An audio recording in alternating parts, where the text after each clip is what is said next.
My goodness, it's surreal watching these old videos from 30 years ago. Remember watching these videos on night tracks on WTBS back in the mid 80s. So it is that song at number 31, up from number 33. A lot of slow movers on my fancy playlist. Week of April 28, 1985. Glenn Frey of the Eagles with Smuggler's Blues pursuing a solo career, a successful solo career in the 1980s. Glenn Frey, Smuggler's Blues. This was on Miami Vice. I never watched an episode of Miami Vice, but I remember how big it was back in the 80s. Remember watching the two guys who played the main characters. They were like fashion icons. There was even a article in the Tuscaloosa News about them, how they sort of established a fashion trend. These two guys, I don't remember that. Don Johnson was one of them, and there's another fellow in there who established some fashion trends back in the 80s. Just remember that from the top of my head. Glenn Frey, I tell you what, he wrote this song. Oh, this is just lovely. I just found this out. When you research these records, you just, the mind blowing things. He wrote this song with a guy named Jack Tempchin. It's Tempchin. I'll just pronounce it as Tempchin. Jack Tempchin is no stranger with the Eagles. No stranger. He wrote the song Peaceful Easy Feeling.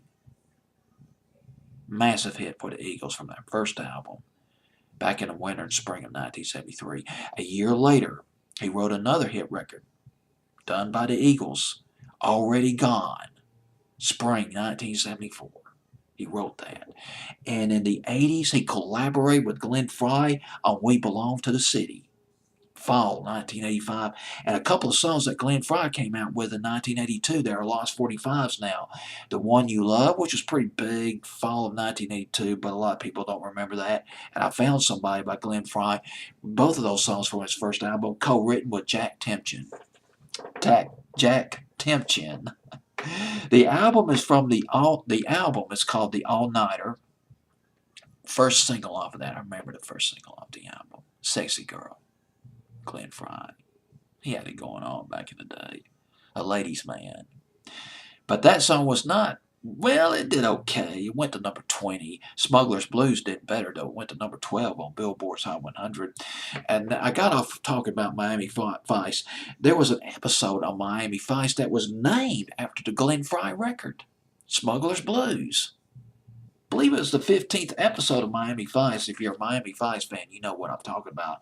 I knew a fellow back in the 80s who was a real big Miami Vice fan, so he probably would recognize this right off. Um, Smuggler's Blues, the episode of Miami Vice, Glenn Frey played a pilot in that episode. Very successful man. Glenn Frey, Smuggler's Blues at number 31.